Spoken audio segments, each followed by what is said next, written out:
Anyone who watched the last episode will know this is a real problem, and I am going to be going through with what I said and building a proper organised storage system to put all of this away. For the location of the storage system, I want it to be underground. I think because I feel more confident making the thing aesthetic if it's mostly hidden underground. As for the depth of the storage system, as long as it was far enough down into the world that it would fit, I would be happy, because it was going to be a big room. After reconsideration, I moved down the mountain to begin the storage system. The reason being, if I started it too high up, I'd likely come out on the side of the mountain. Instead, I came out in an amethyst geode. Rather than mine the thing, I decided it best to clear out the space I was going to be using for this storage system, or at least the top layer of it. It didn't take long to mine out the preliminary dimensions. I say preliminary because I wasn't exactly sure how large I wanted the room to be. All I knew is it was going to be big. At some point, I was going to have to use a beacon. At this early stage, I could get by without one, or I'm saying that the project was fresh enough that my patience wasn't wearing thin. Preliminary space carved out, I can already tell this isn't going to be large enough. And I'm not just talking about the headspace. It's the room in general and the plans I have for the space. And like always, have overly ambitious ideas about how I want this place to look. And already this line of chest, although it doesn't mean much to you guys, tells me that I do indeed need to expand this place. And look, if this is what's on the cards for me to make the place how I want it to be,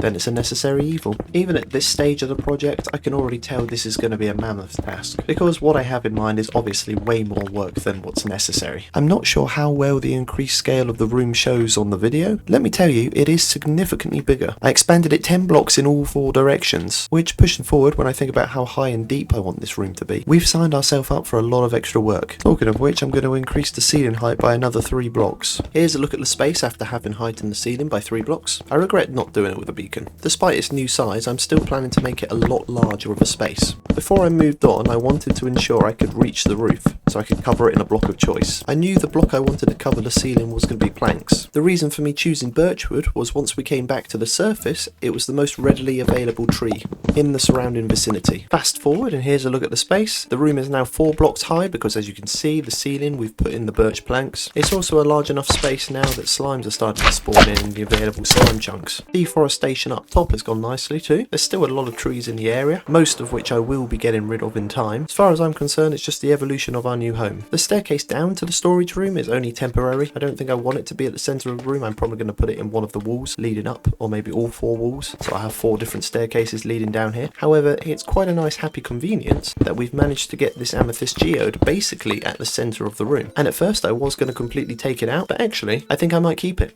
And while I'm here, I'll take out all of the unnecessary amethyst blocks that aren't going to be growing crystals. And while it might not be an efficient automated farm, I'll be using the room frequent enough that the shards will still be growing, and I should be able to collect them pretty semi-regularly. With the geode carved out, it became the centrepiece of the room, the focal point. And while it looks like it takes up a large amount of the space, when we've got this place finished, it's not going to look nearly as big. Also, because our staircase is slap bang in the middle of it, I've had to put in this temporary walkway. Despite having already carved out a huge amount of blocks, I actually want to make the place a lot larger, like I was just saying. So this elevation right here is actually going to be the top floor. That's right, we're going to have several floors to this place. 4 floors to be exact. And this space needs to be another 6 blocks deeper, because each floor is going to be 10 blocks high. Unfortunately, we have a bit of a predicament with our pickaxes. I don't think they're going to last. That brings me over to the end. I needed to set up an Enderman farm. They're really good for XP, but I'm never a fan of making them, which is weird because they're actually very easy to make. I think it's because I've made this farm in hardcore a couple of times, and I've always been extremely paranoid that I'm going to fall to my death. As far as I'm concerned,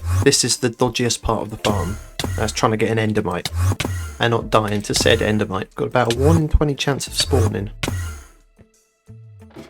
I've also done it correctly, and that is get the endermite, then name tag the thing, then put it in the minecart. Yeah, I don't like doing that, but I can gladly say it's working nicely. And as you can see, I put some of the cactus to work to make green dye for this green stained glass. I'll just finish off making our killing chamber safe from endermen, or from falling off the edge, which I have done through sleeping before. There we have it, a very safe killing chamber, although I don't like the fact that we've got a 1 block thickness path leading to it. So I bulked it out a bit using some of the leftover green stained glass. The final thing for the farm to be complete, cover the entire roof in water. And finally, I had a place to repair my broken tools. Don't get me wrong, the trade hall would worked well, but it was a pain always having to have items to trade, which before we just used the string duper. But now that the string duper glitch had been fixed, we didn't have access to infinite trading resource, until I either make a tripwire duplicator, which a lot of you guys have suggested, or make a huge automated pumpkin and melon farm for the countless farmers we have. Whilst in the end I'd planned to fight the Wither a few times to get some nether stars to make some beacons, but I'd completely forgotten about this beacon we set up a while ago to collect a load of obsidian, so don't mind if I do. Thank you, what past self would have wanted. With a full shulker box of full durability picks back at my disposal, we could finally get on with the bulk of the excavation work, this time being smart enough to create a beacon. I think this is the first time I've ever made a gold beacon. I feel very accomplished. Beacon is going to make all the difference. It's still going to take a heck of a long time to excavate the amount of blocks I want to remove, but nowhere near as long as it would take without one.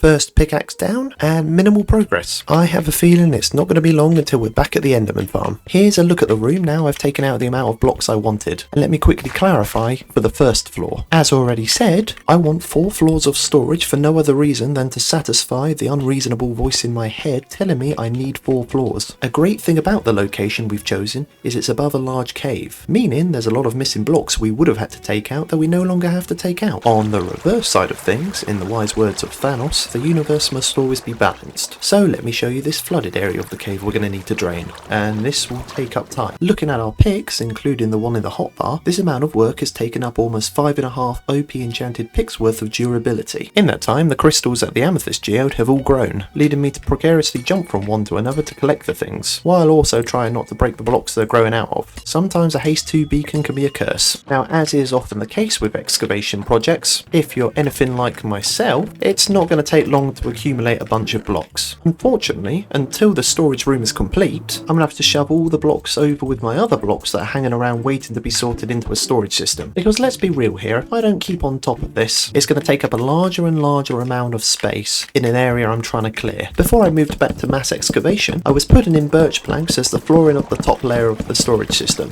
Fortunately, I still had a lot of the stuff left over from when we did the ceiling, although it wasn't enough, warranting a trip to the local and decreasing in size birch forest. Over here in these shulker boxes are all the gravity blocks I raided from my chest on the surface. They're to be used to get rid of all the water source blocks of the cave. Whether or not we have enough is a question we'll shortly get the answer to. I didn't have to do as much as I thought, so I filled in this section here which was full of water, and then I filled in this basin here which was full of water, but clearly there's still a lot to get rid of. However, it's at a depth that we don't have to worry about it for the time being, and so I'm going to continue where I left off, which was back to room excavation. I'll give you another update once I've got to the depth I want the second layer to be. Okay, that time has passed, and here is a storage room double the size from moments ago, though maybe I shouldn't keep calling it a storage room when I'm not storing anything here. Actually, I tell a lie, once again we've had an accumulation of excavated materials I've dumped into chests, technically storage, meeting the criteria for me to preemptively call the place a storage room. Though, just like last time, those materials were moved out of the way above ground to our ever-growing pile of chests that is our official storage. With those blocks taken care of, let me draw your attention to the place I'd been putting them. Atop this large monstrous knockoff pyramid I hadn't been able to get rid of because it provided an easy way to get to the chests I'd been dumping the excavated blocks into. But now we could, and it felt great.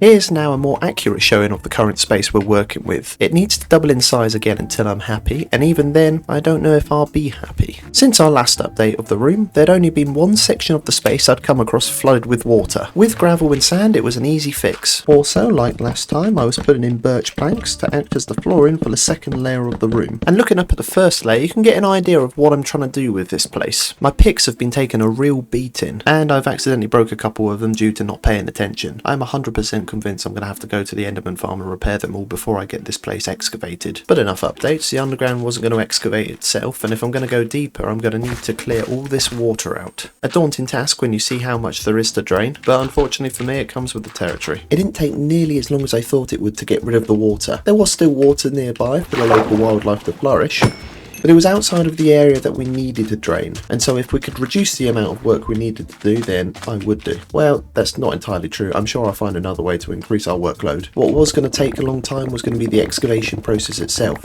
and we had a huge amount of work still ahead of us. And that's just to get rid of the blocks, because then we'd just be left with the large spacious area. We'd still need to transform the place into the storage room I could see within my mind's eye. As predictive, all available lifespans for all of my pickaxes have crossed over into the shadow realm. A few even breaking due to the transition. i.e. I wasn't paying attention when it mattered. Still, it wouldn't have prevented a trip back to the Enderman farm. I don't think anyone is surprised at that inevitability, but the broken picks were an inconvenience. Don't get me wrong, my now fixed picks would be more than enough to finish the excavation, but not replacing the broken picks with new ones would only come back to bite me later, even if I did begrudge spending some of the thousands of emeralds we had. Now that is a sight anyone would be happy to see. Side quest completed, I could return to excavation. However, even with an OP pick combined with a haste 2 beacon, the now regularly appearing deep slate was now preventing all momentum in the insta mining department. And as we found when we created the project cube, moss blocks were to be our counter. The project cube had been another project that had needed a lot of deep slate removing. Bone mealing moss blocks turned any of the surrounding deep slate, stone or other related blocks into moss blocks, allowing the use of a hoe to insta mine the blocks. Unfortunately, bone meal in such a large space meant a huge time investment, which yes I have because I'm not going to stop until the project's finished, but it's not appreciated. Not to mention we'd now be adding a load more blocks on top of the moss in the form of bushes, seeds and moss carpet. My concern being that we kept adding to the huge number of blocks in my possession, though the validity of that concern was non-existent with a soon-to-be storage room the size of several football fields, a commonly used American unit of measurement, so I doubted I'd be outgrowing the place anytime soon. By now you might be applauding the attempt at clear communication of what was going on in my head, but if I'm being honest, I'd just been putting off dealing with all of the deep slate. When bone meal in the deep slate, the blocks the torches sit on don't turn to moss, so after removing a layer of moss from the room, we were left with a handful of blocks with the torches sat atop, kind of giving off a birthday candle vibe. The only other blocks that wouldn't turn to moss were the ore blocks that, just like with the torch blocks, wouldn't turn into moss, so I'd remove them at the same time and I just repeated myself. When it comes to a mass amount of hoeing, unlike my picks and shovels, I don't have a huge number of hoes. 3 total. It used to be 4, but unsurprisingly, one of them broke. Before I went back to the Enderman farm to repair the hose, another wood gathering session was in order. Birch planks were soon to be needed. We didn't have enough, not nearly enough. It's a big space, remember, and if I was going to be back at the Enderman farm, might as well repair an axe or 2 whilst there. Our efforts netted 2 shulkers worth of logs. I was fairly sure it was going to be enough, though it needed to wait until I repaired my tools. Crazy, all this time I'd been getting by with villager trading for XP, and in the space of a single episode I'd built a dedicated XP farm and had needed, with emphasis of the word needed, to use the farm multiple times. Back at the storage room I was placing the birch planks for the bottom layer of storage. The bottom and final layer of the 4-story storage room was finally in place. It's weird, the room itself is massive, and yet in comparison the birch platforms don't look large enough to have used around 30 to 40 stacks of birch logs worth of wood. Now,